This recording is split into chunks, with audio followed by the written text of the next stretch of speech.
O Céu e o Inferno. Parte 2. Capítulo 4. Espíritos sofredores. Espíritos participantes e temas abordados. O castigo. Uva. Origem Michel. Explorações de um boêmio. E.B. Principeu Van. Pascal Lévy. Ferdinand Bertin. François Riquet. Plé. O castigo. Exposição geral do estado dos culpados por ocasião da entrada no mundo dos espíritos, ditada à Sociedade Espírita de Paris, em outubro de 1860. Depois da morte, os espíritos endurecidos, egoístas e maus são logo presas de uma dúvida cruel a respeito do seu destino, no presente e no futuro. Olham em torno de si e nada veem que possa aproveitar ao exercício da sua maldade, o que os desespera, visto como o insulamento e a inércia são intoleráveis aos maus espíritos. Não elevam um olhar às moradas dos espíritos elevados, consideram que os cerca e, então, compreendendo o abatimento dos espíritos fracos e punidos, se agarrarão a eles como a uma presa, utilizando-se da lembrança de suas faltas passadas, que eles põem continuamente em ação pelos seus gestos ridículos. Não lhes bastando esse motejo, atiram-se para a terra quais abutres famintos, procurando entre os homens uma alma que lhes dê fácil acesso às tentações. Encontrando-a, delas se apoderam exaltando-lhe a cobiça e procurando extinguir-lhe a fé em Deus, até que por fim, senhores de uma consciência e vendo segura presa, estendem a tudo quanto se lhe aproxime a fatalidade do seu contágio. O mau espírito, no exercício da sua cólera, é quase feliz, sofrendo apenas nos momentos em que deixa de atuar ou nos casos em que o bem triunfa do mal.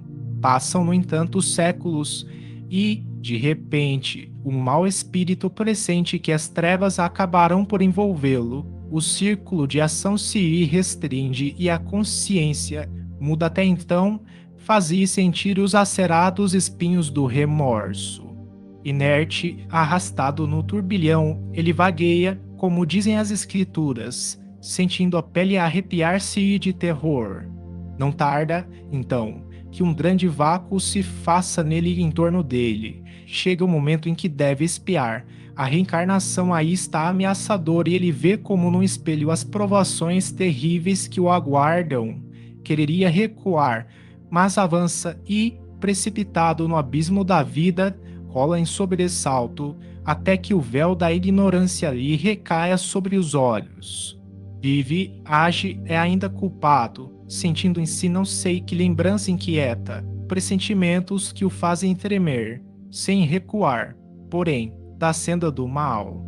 Por fim, extenuado de forças e de crimes, vai morrer. Estendido numa enxerga ou num leito, que importa? O homem culpado sente, sob aparente imobilidade, revolver-se e viver dentro de si mesmo um mundo de esquecidas sensações. Fechadas as pupilas, ele vê um clarão que desponta, ouve estranhos sons, a alma, prestes a deixar o corpo, agita-se impaciente enquanto as mãos crispadas tentam agarrar as cobertas. Quereria falar, gritar aos que o cercam: retenham-me. Eu vejo o castigo. Impossível. A morte sela-lhe os lábios esmaecidos, enquanto os assistentes dizem: descansa em paz. E contudo ele ouve, flutuando em torno do corpo que não deseja abandonar. Uma força misteriosa o atrai, vê e reconhece finalmente o que já vira. Espavorido, ele que se lança no espaço onde desejaria ocultar-se, e nada de abrigo, nada de repouso. Retribuem-lhe outros espíritos o mal que fez, castigado, confuso e escarnecido. Por sua vez vagueia e vagueará até que a divina luz o penetre e esclareça, mostrando-lhe o Deus vingador, o Deus triunfante de todo o mal, e ao qual não poderá apaziguar senão a força de expiação e gemidos. Diógenes, Nunca se traçou quadro mais terrível e verdadeiro. A sorte do mal será ainda necessária a fantasmagoria das chamas e das torturas físicas. Uva. O espírito dirige-se ao médium que em vida o conhecera. Vou contar-te o meu sofrimento quando morri. Meu espírito, preso ao corpo por elos materiais, teve grande dificuldade em desembaraçar-se, o que já foi, por si, uma rude angústia. A vida que eu deixava aos 21 anos era ainda tão vigorosa que eu não podia crer na sua perda.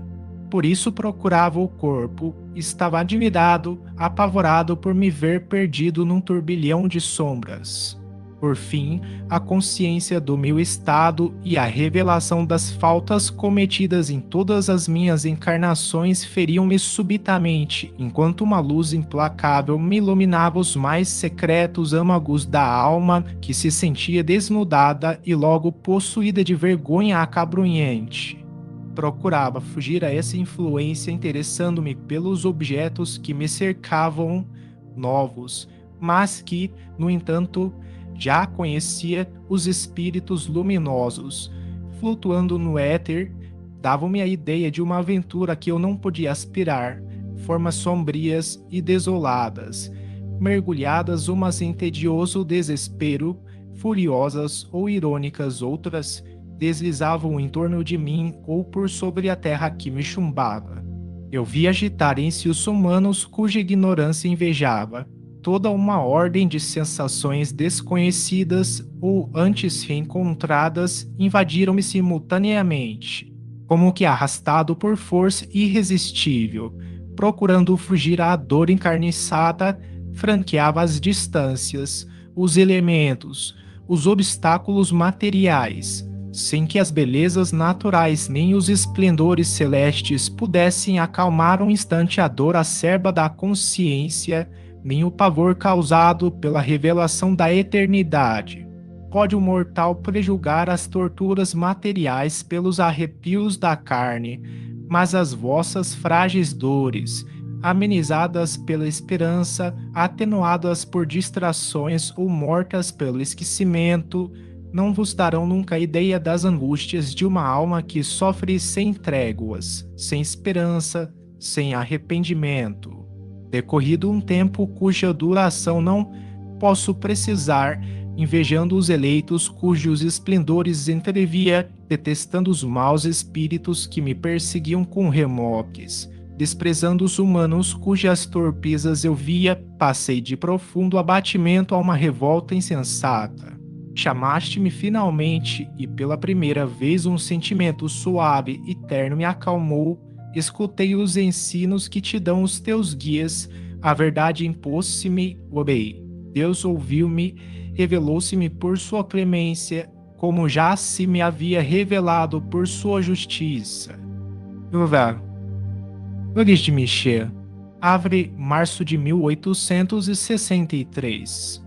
Era um moço rico, boêmio, gozando larga e exclusivamente a vida material. Conquanto inteligente, o indiferentismo pelas coisas sérias era-lhe o traço característico. Sem maldade, antes bom que mal, fazia-se estimar por seus companheiros de pândegas, sendo apontado na sociedade por suas qualidades de homem mundano. Não fez o bem, mas também não fez o mal. Faleceu em consequência de uma queda da carruagem em que passeava. Evocado alguns dias depois da morte por um médium que indiretamente o conhecia, deu sucessivamente as seguintes comunicações. 8 de março de 1863. Por enquanto apenas consegui desprender-me e dificilmente vos posso falar. A queda que me ocasionou a morte do corpo perturbou profundamente o meu espírito. Inquieta-me esta incerteza cruel do meu futuro. O doloroso sofrimento corporal experimentado nada é comparativamente a esta perturbação. Orai para que Deus me perdoe. Que dor! Graças, meu Deus! Que dor! Adeus. 18 de março. Já vinha voz, mas apenas pude falar dificilmente. Presentemente, ainda mal me posso comunicar convosco. Sois o único médium ao qual posso pedir preces para que a bondade de Deus me subtraia a esta perturbação. Por que sofrer ainda, quando o corpo não mais sofre? Por que existir sempre esta dor horrenda, esta angústia terrível? Orai para que Deus me conceda repouso. Que cruel incerteza! Ainda estou ligado ao corpo. Apenas com dificuldade posso ver onde devo encontrar-me. Meu corpo lá está, e porque também lá permaneço sempre, vim de orar sobre ele para que eu me desembarace dessa prisão cruel. Deus me perdoará, espero. Vejo os espíritos que estão junto de vós e por eles posso falar-vos. Orai por mim. Seja Abril. Sou eu quem vem pedir que oreis por mim. Será preciso irdes ao lugar em que jaz meu corpo, a fim de implorar do Onipotente que me acalme os sofrimentos. Se sofro, ide a esse lugar, assim é preciso, e dirigi ao Senhor uma prece para que me perdoe. Vejo que poderei ficar mais tranquilo, mas volto incessantemente ao lugar em que depositaram o que me pertencia. O médium, não dando importância ao pedido que lhe faziam de orar sobre o túmulo, deixara de atender. Todavia, indo aí, mais tarde, lá mesmo recebeu uma comunicação. 11 de maio. Aqui vos esperava. Aguardava que viesseis ao lugar em que meu espírito parece preso ao seu invólucro, a fim de implorar ao Deus de misericórdia e bondade acalmar os meus sofrimentos. Podeis beneficiar-me com as vossas preces, não esqueçais, eu vô-lo suplico. Vejo quanto a minha vida foi contrária ao que deveria ser, vejo as faltas cometidas. Fui no mundo um ser inútil, não fiz uso algum proveitoso das minhas faculdades. A fortuna serviu apenas à satisfação das minhas paixões, aos meus caprichos de luxo e à minha vaidade. Não pensei senão nos gozos do corpo, desprezando os da alma e a própria alma. E será a misericórdia de Deus até mim, pobre espírito que sofre as consequências das suas faltas terrenas? Ai, para que ele me perdoe, libertando-me das dores que ainda me pungem. Agradeço-vos o terdes vindo aqui orar por mim. 8 de junho. Posso falar e agradeço a Deus que mo faculta. Compreendi as minhas faltas e espero que Deus me perdoe.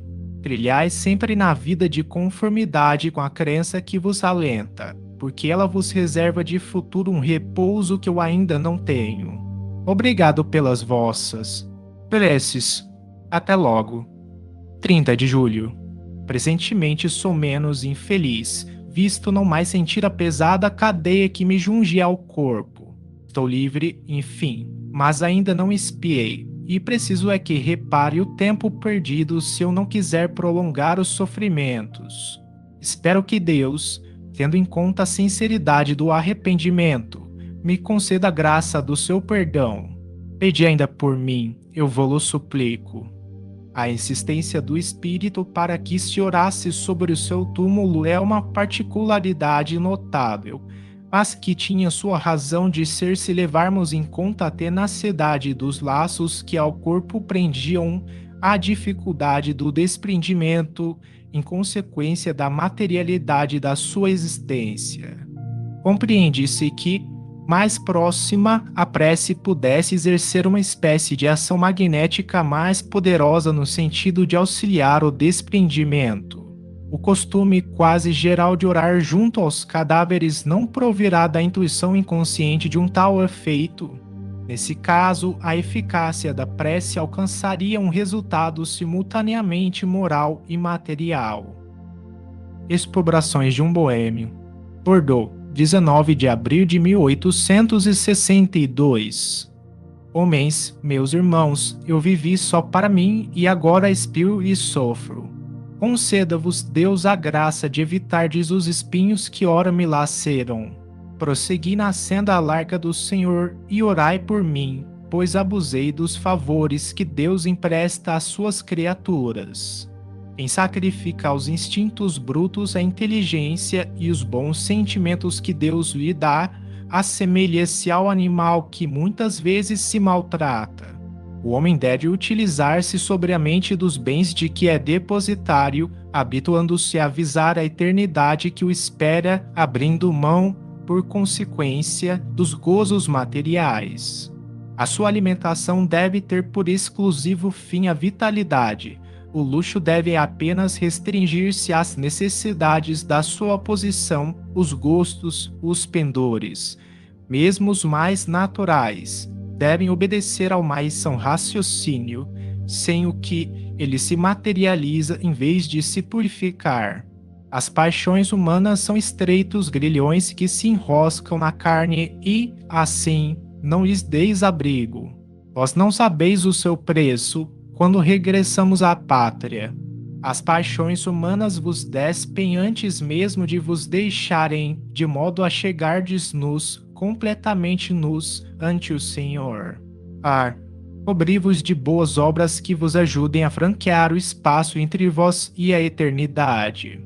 Manto brilhante, elas escondem as vossas torpezas humanas. Envolvei-vos na caridade e no amor, vestes divinas que duram eternamente. Instruções do guia do médium. Este espírito está num bom caminho, porquanto, além do arrependimento, aduz conselhos tendentes a evitar os perigos da senda por ele trilhada. Reconhecer os erros é já um mérito e um passo efetivo para o bem. Também por isso, a sua situação, sem ser venturosa, deixa de ser a de um espírito infeliz. Arrependendo-se, resta-lhe a reparação de uma outra existência. Mas, antes de lá chegar, sabeis qual a existência desses homens de vida sensual que não deram ao espírito outra atividade além da invenção de novos prazeres. A influência da matéria segue-os além do túmulo, sem que a morte lhes ponha termo aos apetites que a sua vista, tão limitada como quando na terra, procura em vãos meios de os saciar. Por não terem nunca procurado alimento espiritual, a alma erra no vácuo, sem norte, sem esperança, presa dessa ansiedade de quem não tem diante de si mais que um deserto sem limites. A inexistência das lucubrações espirituais acarreta naturalmente a nulidade do trabalho espiritual depois da morte, e porque não lhe restem meios de saciar o corpo, nada restará para satisfazer o espírito. Daí, um tédio mortal cujo termo não prevêem e ao qual prefeririam nada. Mas o nada não existe. Puderam matar o corpo, mas não podem aniquilar o espírito. Importa, pois, que vivam nessas torturas morais até que, vencidos pelo cansaço, se decidam a volver os olhos para Deus. Viver. Bordeaux, 13 de fevereiro de 1862. Um espírito sofredor inscreve-se com o nome de Lisbeth. Quereis dar-nos algumas informações a respeito da vossa posição, assim como da causa dos vossos sofrimentos. Resposta: sede humilde de coração, submisso à vontade de Deus, paciente na aprovação, caridoso para com o pobre, consolador do fraco, sensível a todos os sofrimentos e não sofrereis as torturas que amargo. 2. Pareceis sentir as falhas decorrentes de contrário procedimento. O arrependimento deverá dar-vos alívio? Resposta: não. O arrependimento é inútil quando apenas produzido pelo sofrimento. O arrependimento profícuo tem por base a mágoa de haver ofendido a Deus e importa no desejo ardente de uma reparação. Ainda não possuo tanto, infelizmente. Recomendai-me as preces de quantos se interessam pelos sofrimentos alheios, porque delas tenho necessidade. Este ensinamento é uma grande verdade. Às vezes o sofrimento provoca um brado de arrependimento menos sincero, que não é a expressão de pesar pela prática do mal, visto como se o espírito deixasse de sofrer, não duvidaria reincitá-la. Eis porque o arrependimento nem sempre acarreta a imediata libertação do espírito, predispõe-no, porém, para ela, estudo. Preciso, além disso, provar a sinceridade e firmeza da resolução por meio de novas provações reparadoras do mal praticado, meditando-se cuidadosamente sobre todos os exemplos que citamos, encontrar-se-á nas palavras dos Espíritos, mesmo dos mais inferiores, profundos ensinamentos, pondo-nos a par dos mais íntimos pormenores da vida espiritual. O homem superficial pode não ver nesses exemplos mais que pitorescas narrativas, mas o homem sério e refletido encontrará neles abundante manancial de estudos. 3. Farei o que desejais. Podereis dar-me alguns pormenores da vossa última existência corporal? Daí talvez nos advenha um ensinamento útil e assim tornareis proveitoso o arrependimento. O espírito vacila na resposta não só desta pergunta, como de algumas das que se seguem. Resposta: tive um nascimento de elevada condição. Possuía tudo o que os homens julgam a fonte da felicidade. Rica, tornei-me egoísta, bela, fui vaidosa, insensível, hipócrita, nobre, era ambiciosa. Calquei ao meu poderio os que se me não rolavam aos pés e oprimia ainda mais os que sob ele se colocavam, esquecida de que também a cólera do Senhor esmaga, cedo ou tarde, as mais altivas frontes. 4. Em que época vivestes? Resposta: há 150 anos na Prússia. 5. Desde então não fizestes progresso algum como espírito? Resposta: não. A matéria revoltava-se sempre e tu não podes avaliar a influência que ela ainda exerce sobre mim a despeito da separação do corpo. O orgulho agrilhou-nos a bronzes cadeias, cujos anéis mais e mais comprimem o mísero que hipoteca o coração. O orgulho, hidra de 100 cabeças a renovarem-se incessantes, modulando os silvos empeçonhados que chegam a parecer celeste harmonia. O orgulho, esse demônio multiforme que se amolda a todas as aberrações do espírito, que se oculta em todos os refolhos do coração, que penetra as velas, que absorve e arrasta as trevas da eterna hiena. Oh, sim, eterna. Provavelmente o espírito diz não ter feito progresso algum, por ser a sua situação sempre penosa, a maneira pela qual descreve o orgulho e lhe deplora as consequências é, incontestavelmente, um progresso. Certo, quando encarnado e mesmo logo após a morte, ele não poderia raciocinar assim. Compreende o mal, o que já é alguma coisa, e a coragem e o propósito de o evitar lhe virão mais tarde. 6. Deus é muito bom para condenar seus filhos a penas eternas.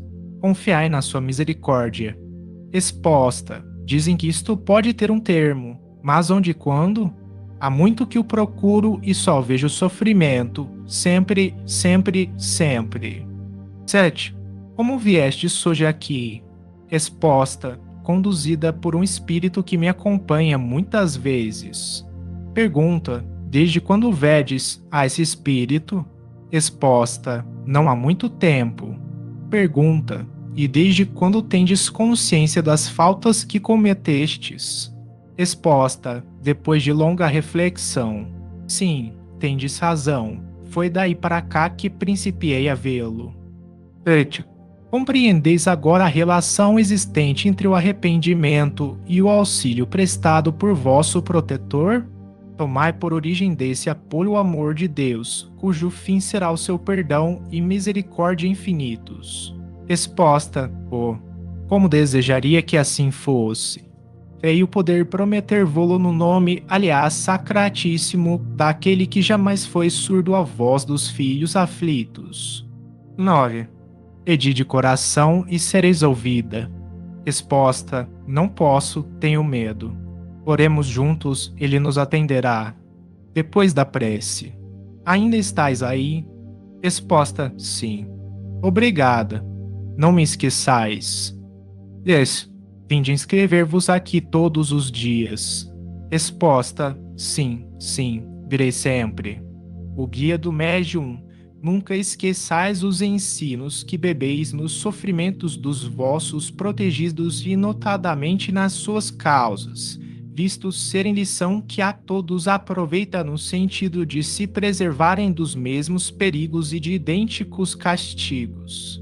Purificai os corações, sede humildes, amai-vos e ajudai-vos sem esquecerdes jamais a fonte de todas as graças, fonte inesgotável na qual podem todos saciar-se à vontade, fonte de água viva que desaltera e alimenta igualmente, fonte de vida e ventura eterna.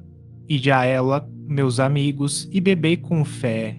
Mergulhai nelas vossas vasilhas, que sairão de suas ondas pejadas de bênçãos. Adverti vossos irmãos dos perigos em que podem correr. Difundi as bênçãos do Senhor que se reproduzem incessantes, e quanto mais as propagardes, tanto mais se multiplicarão. Está em vossas mãos a tarefa, porquanto, dizendo aos vossos irmãos, aí estão os perigos, lá os escolhos, vinde conosco a fim de os evitar, imitai-nos a nós que damos o exemplo, assim difundireis as bênçãos do Senhor sobre os que vos ouvirem. Abençoados sejam os vossos esforços. Senhor, ama os corações puros, fazei por merecer o amor. Sankulan, Príncipe Elvan, Bordeaux 1862. Um espírito sofredor apresentou-se dando o nome de Orhan, príncipe russo de outros tempos. Pergunta: quereis dar-nos algumas minudências sobre a vossa situação? Resposta: felizes os humildes de coração, porque deles é o reino do céu. Orai por mim. Felizes os humildes de coração que escolhem uma posição modesta a fim de cumprirem a provação. Vós todos, a quem devora a inveja, não sabeis o estado a que ficou reduzido um desses que na terra são considerados felizes. Não avaliais o fogo que o abrasa nem os sacrifícios impostos pela riqueza quando por ela se quer obter a salvação. Permita, meu Senhor, a mim, déspota orgulhoso, expiar os crimes derivados do meu orgulho entre aqueles mesmos a quem oprimi com a tirania. Orgulho. Repita-se constantemente a palavra para que se não esqueça nunca que ele é a fonte de todos os sofrimentos que nos acabrunham. Sim, eu abusei do poderio e favores de que dispunha, fui duro e cruel para com os inferiores, os quais tiveram de curvar-se a todos os meus caprichos, satisfazer a todas as minhas depravações. Quis a nobreza, a fortuna, as honras e sucumbi sob peso superior às próprias forças. Os espíritos que sucumbem são geralmente levados a alegar um compromisso superior às próprias forças, o que é ainda um resto de orgulho e um meio de se desculparem para consigo mesmos, não se conformando com a própria fraqueza. Deus não dá a ninguém mais do que possa suportar, não exige da árvore nascente os frutos dados pelo tronco desenvolvido. Ademais, os espíritos têm a liberdade, o que lhes falta é a vontade, e esta depende deles exclusivamente. Com força de vontade não há tendências viciosas insuperáveis, mas quando um vício nos apraz, é natural que não façamos esforços por domá-lo. Assim, somente a nós devemos atribuir as respectivas consequências. Pergunta: tendes consciência das vossas faltas? E isso é já um passo para a regeneração. Resposta: esta consciência é ainda um sofrimento. Para muitos espíritos, o sofrimento é um efeito quase material, visto como atidos à unidade de sua última encarnação, não experimentam nem apreendem as sensações morais. Liberto da matéria, o sentimento moral aumentou-se, para mim, de tudo quanto as cruéis sensações físicas tinham de horrível. Pergunta: obrigais um termo aos vossos padecimentos? Resposta: sei que não serão eternos, mas não lhes entrevejo o fim, sendo-me antes preciso recomeçar a provação. Pergunta: e esperais fazê-lo em breve? Resposta: não sei ainda. Pergunta: lembrai-vos dos vossos antecedentes. Faço-vos esta pergunta no intuito de me instruir. Resposta: vossos guias aí estão, e sabem do que precisais. Vivi no tempo de Marco Aurélio. Poderoso então, sucumbi ao orgulho, causa de todas as quedas. Depois de uma erraticidade de séculos, quis experimentar uma existência obscura. Pobre estudante, mendiguei o pão, mas o orgulho possuía-me sempre, o espírito ganhara em ciência, mas não em virtude. Sábio, ambicioso, vendia a consciência a quem mais dava, servindo a todas as vinganças, a todos os ódios. Sentia-me culpado, mas a sede de glórias e riquezas estrangulava a voz da consciência. A expiação ainda foi longa e cruel. Eu quis, enfim, na minha última encarnação, reencetar uma vida de luxo e poderio no intuito de dominar os tropeços, sem atender a conselhos. Era ainda orgulho levando-me a confiar mais em mim mesmo do que no conselho dos protetores amigos que sempre velam por nós. Sabeis o resultado desta última tentativa. Hoje, enfim, compreendo e aguardo a misericórdia do Senhor. Deponho a seus pés o meu arrasado orgulho e peço-lhe que me sobrecarregue com o mais pesado tributo de humildade, pois com o auxílio da sua graça o peso me parecerá leve. Orai comigo e por mim. Orai também para que esse fogo diabólico não devore os instintos que vos encaminham para Deus. Irmãos de sofrimentos, oxalá possa o meu exemplo aproveitar-vos e não esqueçais nunca que o orgulho é o inimigo da felicidade. É dele que promanam todos os males que acometem a humanidade e a perseguem até nas regiões celestes. O guia do médium, concebestes dúvidas sobre a identidade deste espírito, por vos parecer a sua linguagem em desacordo com o estado de sofrimento acusando inferioridade. Desanecei tais dúvidas porque recebestes uma comunicação séria. Por mais sofredor, este espírito tem assaz culta inteligência para exprimir-se de tal maneira. O que lhe faltava era apenas a humildade, sem a qual nenhum espírito pode chegar a Deus. Essa humildade conquistou agora e nós esperamos que, com perseverança, ele sairá triunfante de uma nova provação. Nosso Pai Celestial é justíssimo na sua sabedoria e leva em conta os esforços da criatura para dominar os maus instintos. Cada vitória sobre vós mesmos é um degrau franqueado nessa escada que tem uma extremidade na terra e outra aos pés do Juiz Supremo. Alçai-vos por esses degraus resolutamente, porque a subida é tanto mais suave quanto firme a vontade. Olhai sempre para cima a fim de vos encorajardes, porque ai daquele que para e se volta.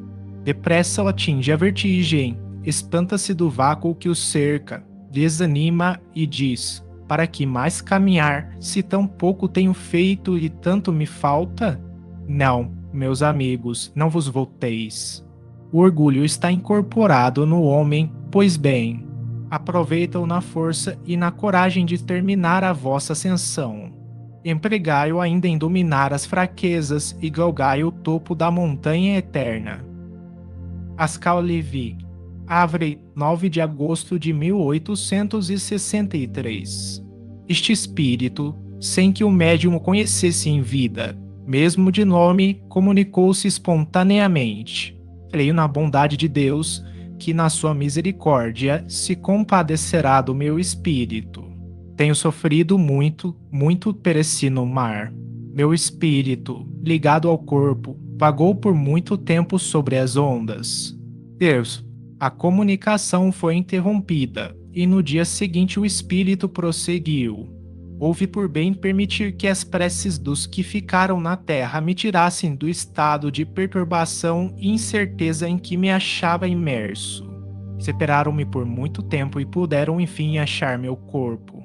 Este repousa atualmente, ao passo que o espírito, libertado com dificuldade, vê as faltas cometidas. Consumada a provação, Deus julga com justiça, a sua bondade estende-se aos arrependidos. Por muito tempo, Juntos erraram o corpo e o espírito, sendo essa minha expiação. Segui o caminho reto, se quiserdes que Deus facilite o desprendimento de vosso espírito. Vivei no seu amor, orai, e a morte, para tantos temerosa, vos será suavizada pelo conhecimento da vida que vos espera. Sucumbi no mar e por muito tempo me esperaram. Não poder desligar-me do corpo era para mim uma terrível provação, eis porque necessito das preces de quem, como vós, possui a crença salvadora e pode pedir por mim ao Deus de justiça. Arrependo-me e espero ser perdoado. A 6 de agosto foi meu corpo encontrado. Eu era um pobre marinheiro e há muito tempo que morri. Orai por mim. Ascal Levi pergunta: onde foi achado o vosso corpo? Resposta: não muito longe de vós. O Jornal de Abre, de 11 de agosto de 1863, continha o seguinte artigo, do qual o médium não podia ter ciência. Noticiamos que às 6 do corrente se encontraram um resto de cadáver encalhado entre Bliville e Laeb. A cabeça, os braços e o busto tinham desaparecido, mas, apesar disso, pôde verificar-se a sua identidade pelos sapatos ainda presos aos pés. Foi reconhecido o corpo do pescador Levick, que fora arrebatado a 11 de dezembro de bordo do navio L'Alert por uma rajada de mar. Levick tinha 49 anos e era natural da cidade de Calais. Foi a viúva quem lhe reconheceu a identidade. A 12 de agosto, como se tratasse desse acontecimento no centro em que o espírito se manifestara pela primeira vez, deu este de novo, espontaneamente, a seguinte comunicação: sou efetivamente Pascal Levick, que tem necessidade das vossas preces. Podeis beneficiar-me, pois terrível foi a provação por mim experimentada. A separação do meu espírito do corpo só se deu depois que reconheci as minhas faltas e depois disso, ainda não totalmente destacado, acompanhava no oceano que o tragara. Orai, pois, para que Deus me perdoe e me conceda repouso. Orai, eu vô-lo suplico. Oxalá este desastrado fim de uma infeliz vida terrena vos sirva de grande ensinamento. Deveis ter sempre em vista a vida futura, não deixando jamais de implorar a Deus a sua divina misericórdia. Orai por mim, tenho necessidade que Deus de mim se compadeça. Ascal Levi. Ferdinand Bertin. Um médium do Havre evocou o espírito de pessoa dele conhecida, que respondeu: quero comunicar-me, porém não posso vencer o obstáculo existente entre nós. Sou forçado a deixar que se aproximem estes infelizes sofredores. Seguiu-se então a seguinte comunicação espontânea: estou no medonho abismo. Auxiliai-me. Ó meu Deus, quem me tirará deste abismo? Quem socorrerá com mão piedosa o infeliz tragado pelas ondas? Por toda a parte o marulho das vagas, e nem uma palavra amiga que me console e ajude neste momento supremo. Entretanto, esta noite profunda é bem a morte com seus horrores, quando eu não quero morrer. Ó meu Deus, não é a morte futura, é a passada. Sou para sempre separado dos que me são caros. Vejo o meu corpo, e o que há pouco sentia era apenas a lembrança da angustiosa separação. Tende piedade de mim, vós que conheceis o meu sofrimento, orai por mim, pois não quero mais sentir as lacerações da agonia como tem acontecido desde a noite fatal. É essa, no entanto, a punição, bem a precinto. Conjuro-vos a orar. O mar frio vou ser tragado pelas ondas. Socorro! Tende piedade, não me repelais. Nós nos salvaremos os dois sobre esta tábua. Afogo-me. As vagas vão tragar-me sem que aos meus reste o consolo de me tornarem a ver. Mas não. Que vejo? Meu corpo balouçado pelas ondas. As preces de minha mãe serão ouvidas. Pobre mãe, Se ela pudesse supor seu filho tão miserável como realmente o é, de certo pediria mais. Acredita, porém, que a morte santificou o passado e chora-me como mártir e não como infeliz castigado. Or, vós que o sabeis, sereis implacáveis? Não, certo intercedereis por mim. François Bertin. Nota da editora. Tanto na primeira edição francesa, 1865, quanto na quarta, 1869, o espírito é identificado como Ferdinand Bertin no início da comunicação e como François Bertin ao seu final. Desconhecido inteiramente esse nome, não sugeria sequer à memória do médium uma vaga lembrança, pelo que supôs fosse de algum desgraçado náufrago que se lhe viesse manifestar espontaneamente, como sucedia várias vezes. Mais tarde soube ser, efetivamente, o nome de uma das vítimas da grande catástrofe marítima ocorrida nessas paragens a 2 de dezembro de 1863. A comunicação foi dada a 8 do mesmo mês, 6 dias, portanto, depois do sinistro. O indivíduo perecera fazendo tentativas inauditas para salvar a equipagem e no momento em que se julgava ao abrigo da morte. Não tendo qualquer parentesco com o médium, nem mesmo conhecimento, porque se teria manifestado este em vez de o fazer a qualquer membro da família? É que os espíritos não encontram em todas as pessoas as condições fluídicas imprescindíveis à manifestação. Este, na perturbação em que estava, nem mesmo tinha a liberdade da escolha, sendo conduzido instintiva e atrativamente para este médium dotado, ao que parece, de aptidão especial para as comunicações deste gênero. Também é de supor que pressentisse uma simpatia particular, como outros a encontraram em idênticas circunstâncias.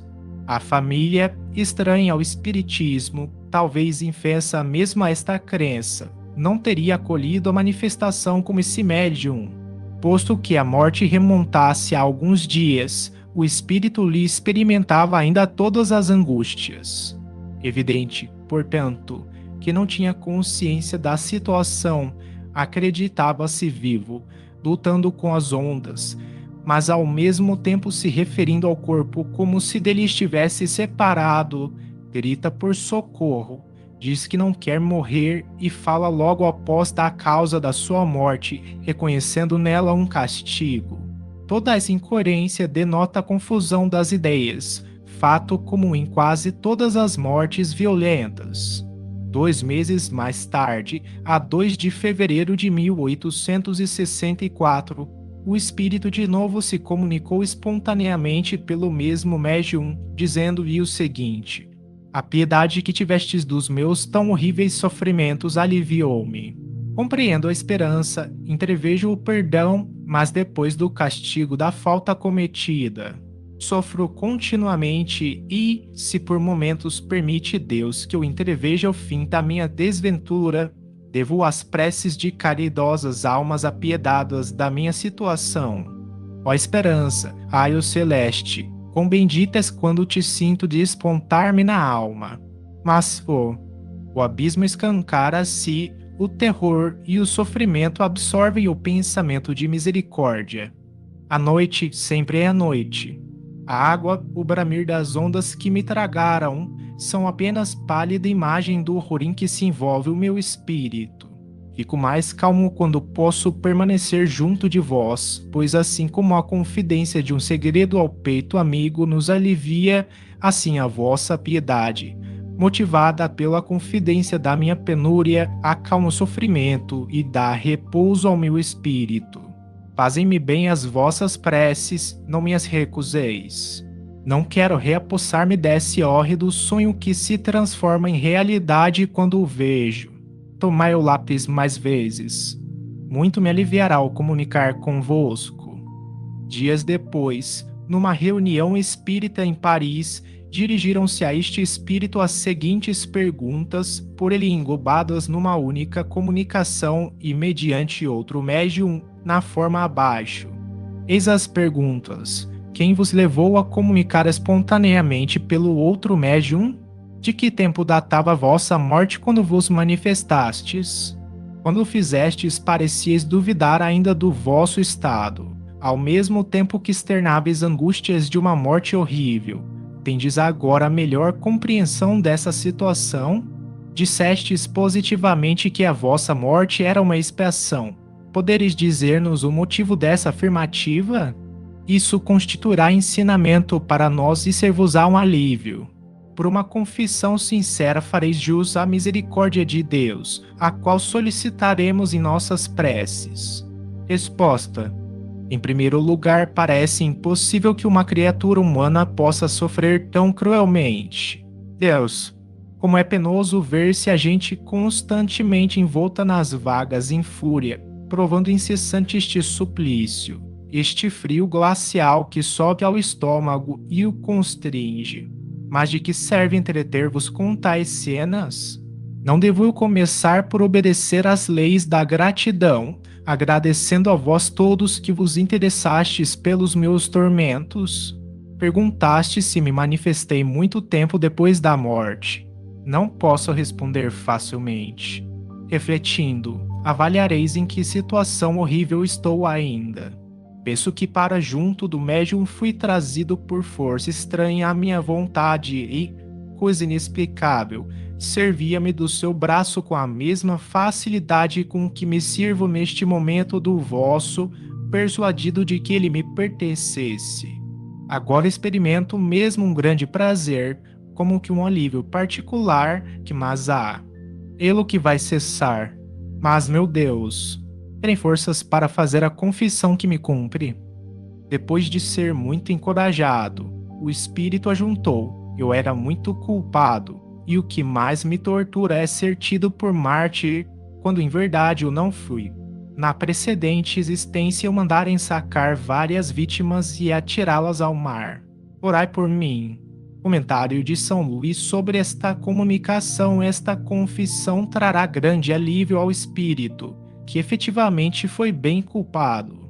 Honrosa, porém, foi a existência que vem de deixar, era amado e estimado de seus chefes.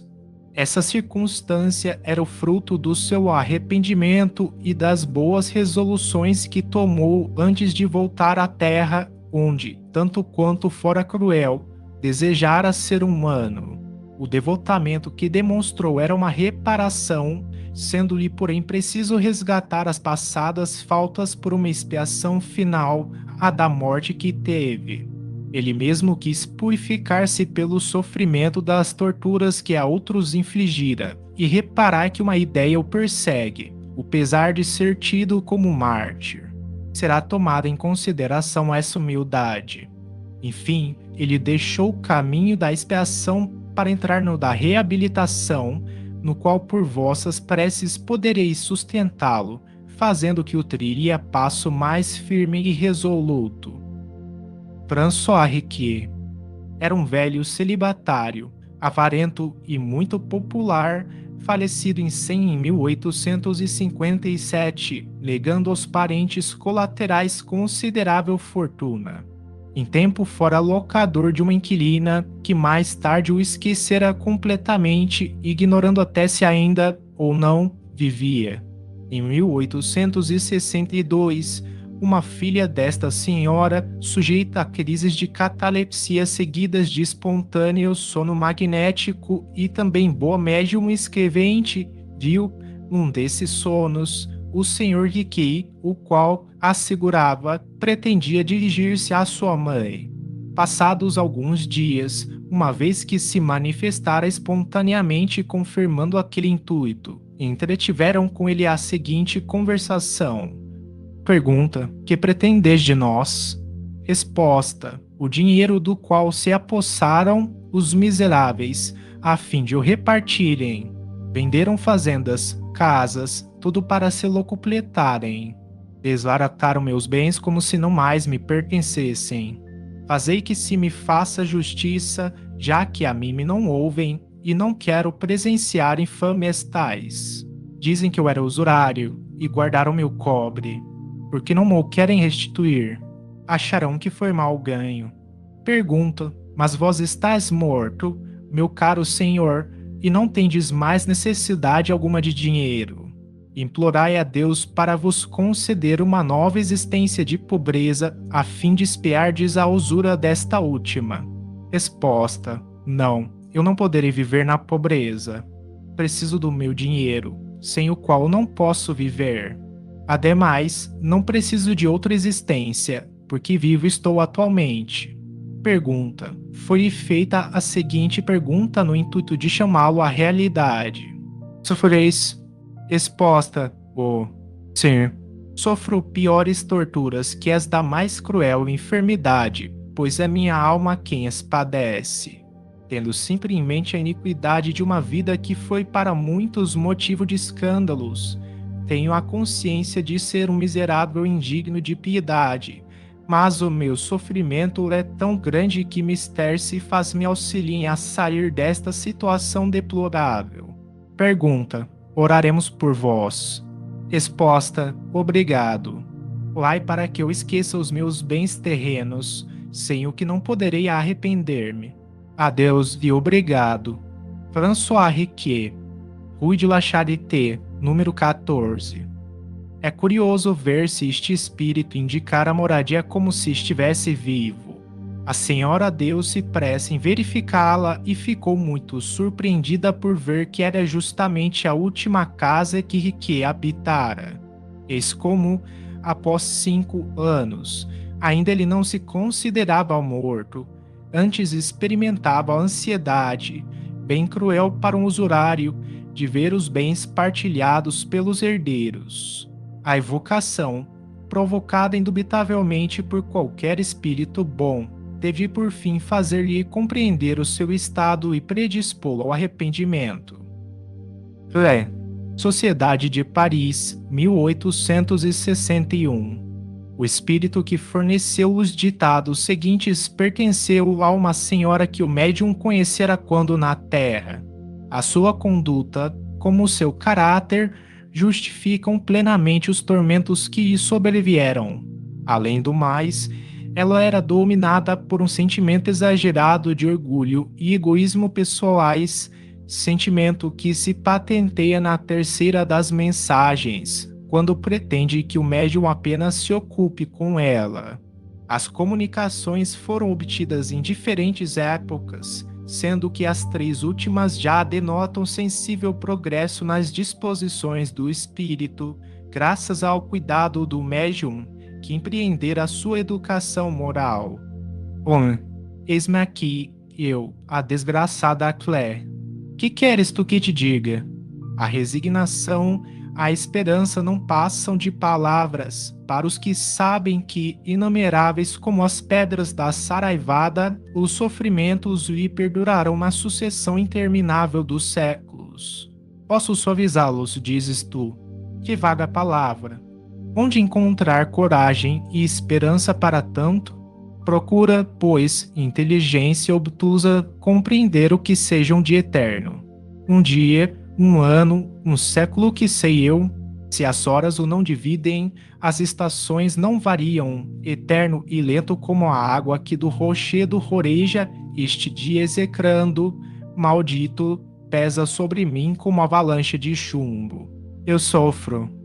Em torno de mim, apenas sombras silenciosas e indiferentes. Eu sofro. Contudo, sei que acima desta miséria reina o Deus Pai, para o qual tudo se encaminha. Quero pensar nele, quero implorar-lhe misericórdia. Debato-me e vivo de rojo como o estropiado que rasteja ao longo do caminho. Não sei que poder me atrai para ti, talvez sejas a salvação. Eu te deixo mais calma, mais reanimada, qual ansia enregelada que se aquecesse a um raio de sol. Gélida, minha alma se reanima à tua aproximação. 2. A minha desgraça aumenta dia a dia proporcionalmente ao conhecimento da eternidade. Ó miséria! Malditas sejam as horas de egoísmo e inércia, nas quais, esquecida de toda a caridade, de todo o afeto, eu só pensava no meu bem-estar. Malditos interesses humanos, preocupações materiais que me cegaram e perderam. Agora o remorso do tempo perdido. E te direi a ti, que me ouves: olha, vela constantemente, ama os outros mais que a ti mesmo, não retardes a marcha nem engordes o corpo em detrimento da alma. Vela conforme pregava o Salvador aos seus discípulos. Não me agradeças estes conselhos, porque se o meu espírito os concebe, o coração nunca os ouviu. Qual cão escorraçado, rastejando de medo, assim me humilho sem conhecer ainda o voluntário amor.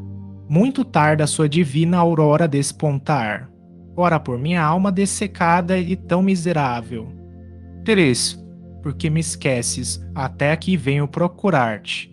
Acreditas que preces isoladas e a simples pronúncia do meu nome bastarão ao apaziguamento das minhas penas? Não, 100 vezes não. Eu urro de dor, errante, sem repouso, sem asilo, sem esperança, sentindo o aguilhão eterno do castigo a enterrar-se-me na alma revoltada. Quando ouço os vossos lamentos, rio-me, assim como quando vos vejo abatido.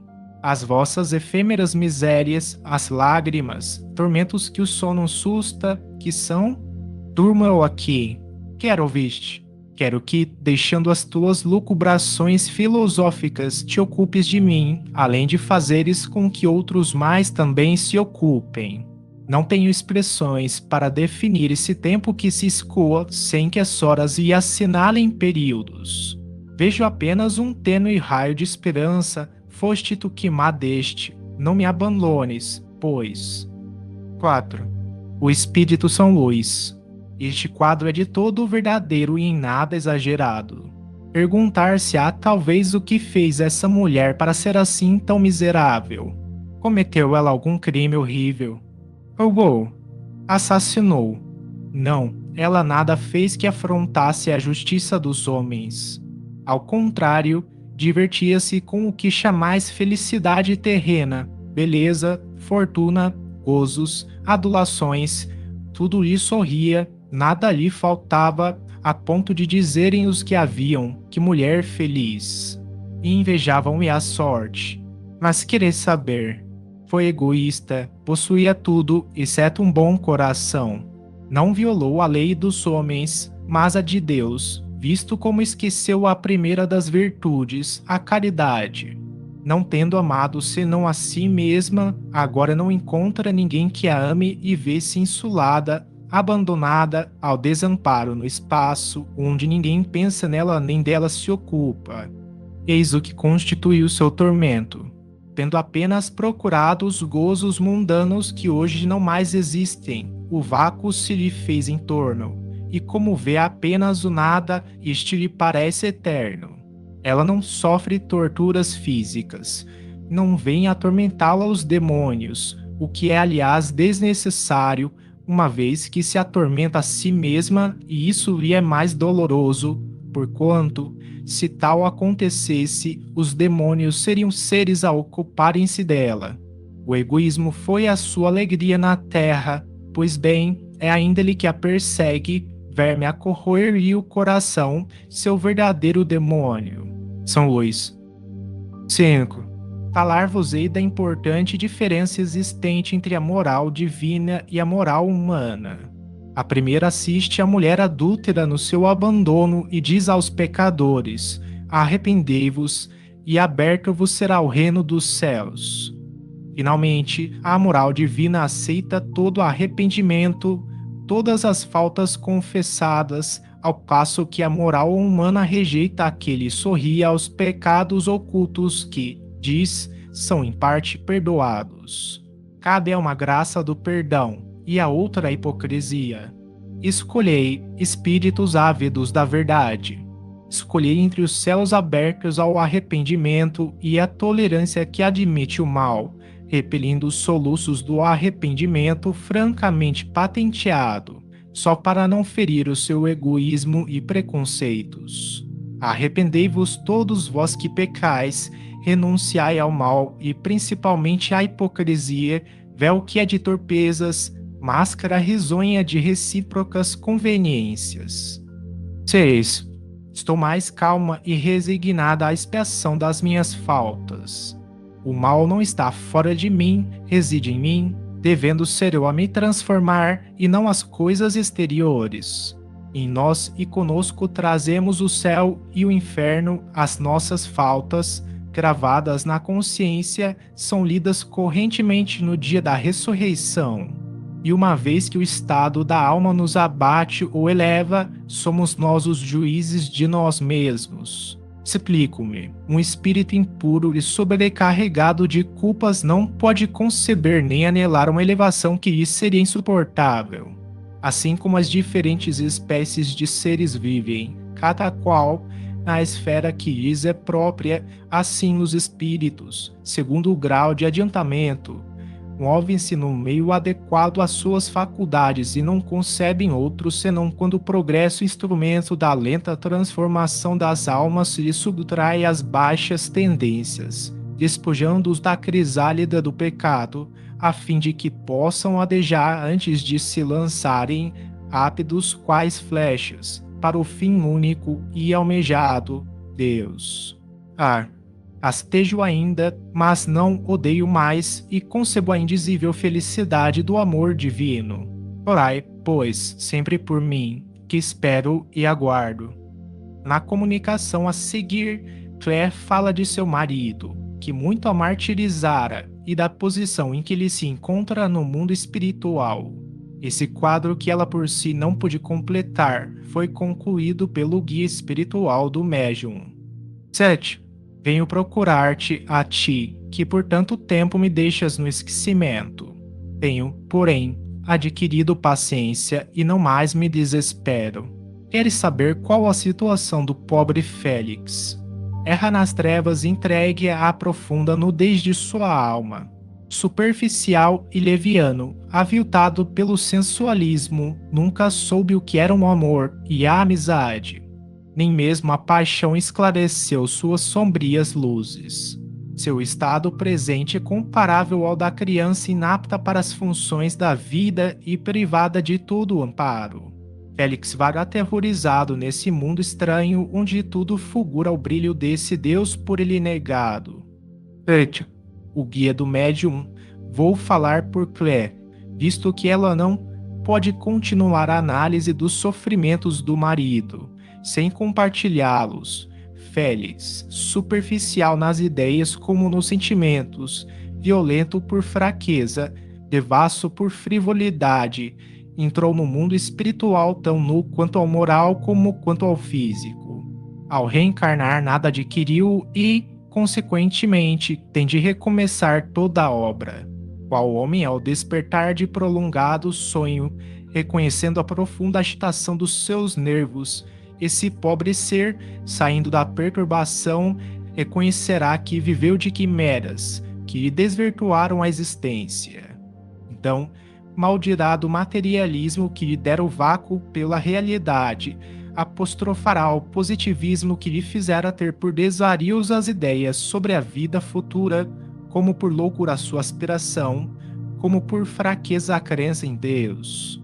O desgraçado, ao despertar, verá que esses nomes por ele escarnecidos são a fórmula da verdade e que, ao contrário da fábula, a caça da presa foi menos proveitosa que a da sombra.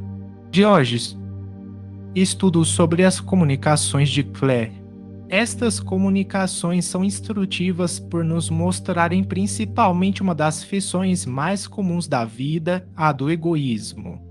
Delas não resultam esses grandes crimes que atordam mesmo os mais perversos, mas a condição de uma turba enorme que vive neste mundo, honrada e venerada somente por ter um certo verniz e isentar-se do opróbrio da repressão das leis sociais.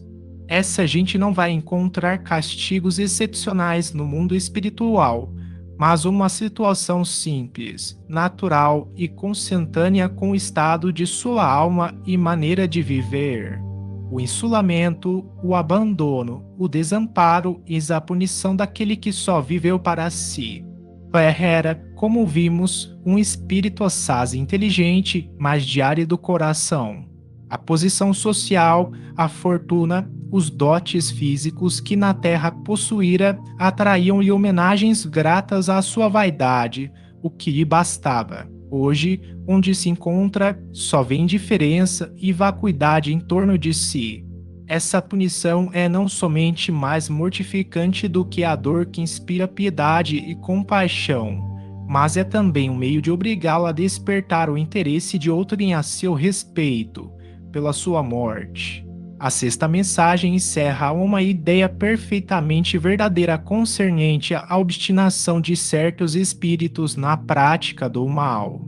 Admiramos de ver como alguns deles são insensíveis à ideia e mesmo ao espetáculo da felicidade dos bons espíritos. É exatamente a situação dos homens degradados que se deleitam na depravação como nas práticas grosseiramente sensuais. Esses homens estão, por assim dizer, no seu elemento, não concebem os prazeres delicados, preferindo farrapos andrajosos a vestes limpas e brilhantes, por se acharem naqueles mais à vontade. Daí a preterição de boas companhias por orgias báquicas e deboches. E de tal modo esses espíritos se identificam com esse modo de vida que ela chega a constituir-lhes uma segunda natureza, acreditando-se incapazes mesmo de se elevarem acima da sua esfera. E assim se conserva uma até que radical transformação do ser lhes reavive a inteligência, lhes desenvolva o senso moral e os torne acessíveis às mais sutis sensações. Esses espíritos, quando desencarnados, não podem prontamente adquirir a delicadeza dos sentimentos e, durante um tempo mais ou menos longo, ocuparão as camadas inferiores do mundo espiritual. Tal como acontece na Terra, assim permanecerão rebeldes ao progresso, mas, com o tempo, a experiência, as tribulações e misérias das sucessivas encarnações, chegará o momento de conceberem algo de melhor do que até então possuíam. Elevam-se por fim as aspirações, começam a compreender o que lhes falta e principiam os esforços da regeneração. Uma vez nesse caminho, a marcha desses espíritos é rápida, visto como experimentaram de uma satisfação que lhes parece bem superior, e perto da qual as outras não passam de grosseiras sensações que acabam por inspirar-lhes repugnância. Pergunta a São Luís: que devemos entender por trevas em que se acham mergulhadas certas almas sofredoras? Terão as referidas tantas vezes na Escritura? Resposta: sim, efetivamente as designadas por Jesus e pelos profetas em referências ao castigo dos maus. Mas isso não passava de alegoria destinada a ferir os sentidos materializados dos seus contemporâneos, os quais jamais poderiam compreender a punição de maneira espiritual.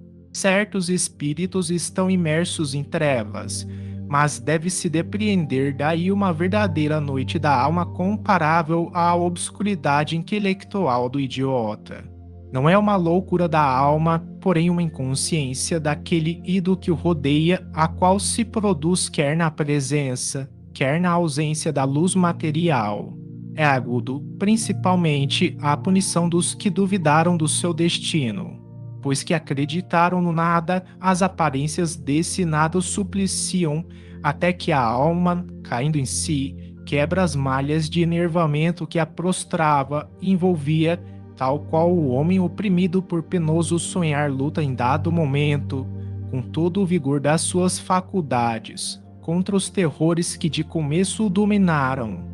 Esta momentânea redução da alma a um nada fictício e consciente de sua existência é sentimento mais cruel do que se pode imaginar em razão da aparência de repouso que a acomete. É esse repouso forçado, essa nulidade de ser, essa incerteza que lhe fazem o suplício. O aborrecimento que a invade é o mais terrível dos castigos, visto como coisa alguma percebe em torno, nem coisas, nem seres. todas essas coisas e são trevas, verdadeiras trevas. São Luís. Eis-me aqui. Também eu posso responder à pergunta relativa às trevas, pois vaguei e sofri por muito tempo nesses limbos onde tudo é soluço e misérias.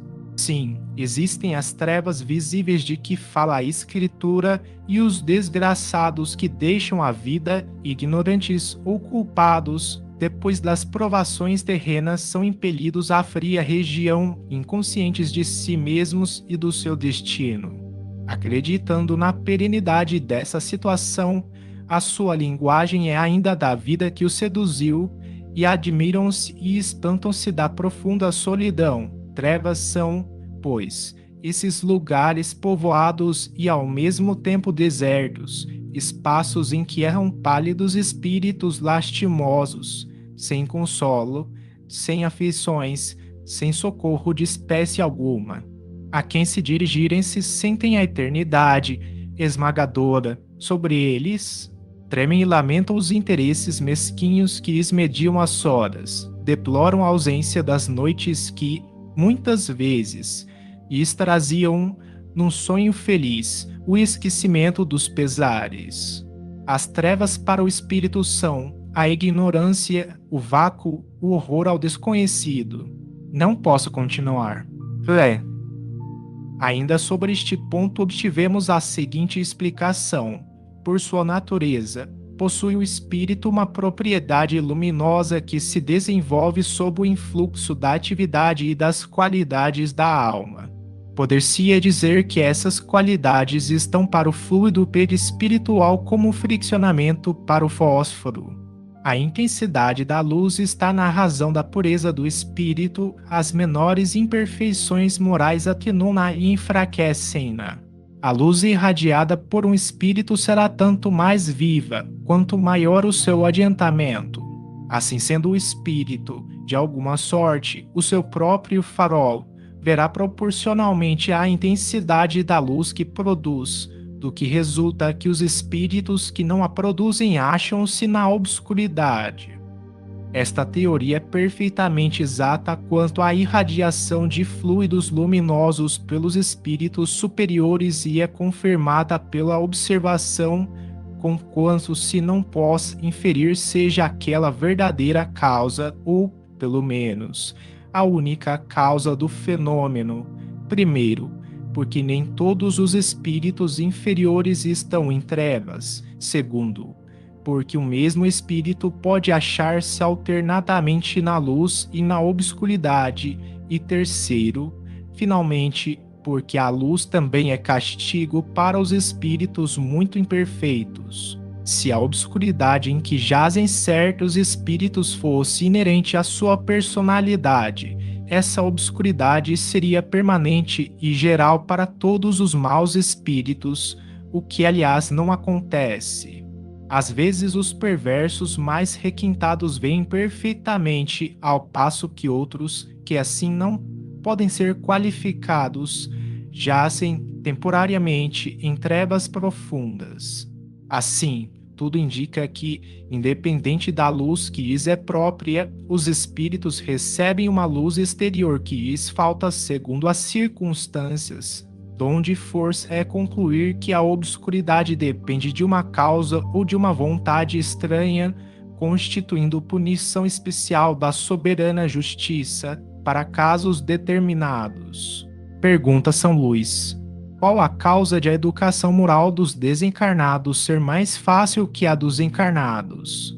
As relações pelo espiritismo estabelecidas entre homens e espíritos dão aso a que estes últimos se corrijam mais rapidamente sob a influência dos conselhos salutares, mais do que acontece em relação aos encarnados, como se vê na cura das obsessões. Exposta Sociedade de Paris. O encarnado, em virtude da própria natureza, está numa luta incessante devido aos elementos contrários de que se compõe e que devem conduzi-lo ao seu fim providencial, reagindo um sobre o outro. A matéria facilmente sofre o predomínio de um fluido exterior, se a alma, com todo o poder moral de que é capaz, não reagir, deixar-se dominar pelo intermediário do seu corpo, seguindo o impulso das influências perversas que o rodeiam, isso com facilidade tanto maior quanto os invisíveis, que a subjugavam, atacam de preferência os pontos mais vulneráveis, as tendências para a paixão dominante. Outro tanto se não dá com o desencarnado, que, posto sob a influência semimaterial, não se compara por seu estado ao encarnado. O respeito humano, tão preponderante no homem, não existe para aquele, e só este pensamento é bastante para compeli-lo a não resistir longamente às razões que o próprio interesse lhe aponta como boas. Ele pode lutar e o faz mesmo geralmente com mais violência do que o encarnado, visto ser mais livre. Nenhuma cogitação de interesse material, de posição social se lhe antepõe ao raciocínio. Luta por amor do mal, porém cedo adquire a convicção da sua impotência em face da superioridade moral que o domina, a perspectiva de melhor futuro lhe é mais acessível, por se reconhecer na mesma vida em que se deve completar esse futuro, e essa visão não se turva no turbilhão dos prazeres humanos. Em uma palavra, a independência da carne é que facilita a conversão, principalmente quando se tem adquirido um tal ou qual desenvolvimento pelas provações cumpridas. Um espírito inteiramente primitivo seria pouco acessível ao raciocínio, o que aliás não se dá com o que já tem experiência da vida. Ademais, no encarnado como no desencarnado, é sobre a alma, é sobre o sentimento que se faz mister atuar. Toda ação material pode sustar momentaneamente os sofrimentos do homem vicioso, mas o que ela não pode é destruir o princípio mórbido residente na alma. Todo e qualquer ato que não vise aperfeiçoar a alma não poderá desviá-la do mal. São Luís,